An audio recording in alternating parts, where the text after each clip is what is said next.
संतोष देशमुख हत्या प्रकरणावर पुढील सुनावणी 24 एप्रिलला होणार आहे। जिल्हा सत्र न्यायालयातील आजची सुनावणी संपली आहे। संतोष देशमुख हत्या प्रकरणात 1400 पानांचं दोषारोप पत्र दाखल आहे।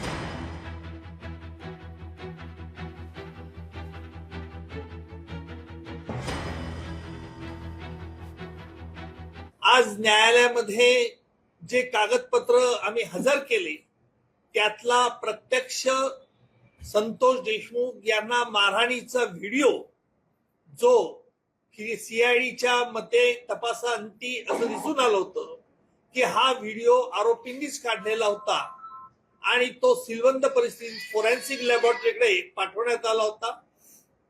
तो संपूर्ण व्हिडिओ आम्ही न्यायालयात हजर केला, परंतु न्यायालयाला आम्ही विनंती केलेली आहे की या व्हिडिओला कुठल्याही प्रकारे बाहेर याला प्रसिद्धी मिळू नये आणि याने प्रसिद्धी मिळाल्यानंतर त्याचा कायदा व सुव्यवस्थेचा प्रश्न निर्माण होऊ शकतो आणि म्हणून मकोका कायद्याच्या तरतुदी अंतर्गत आम्ही न्यायालयाला अशी विनंती केलेली आहे।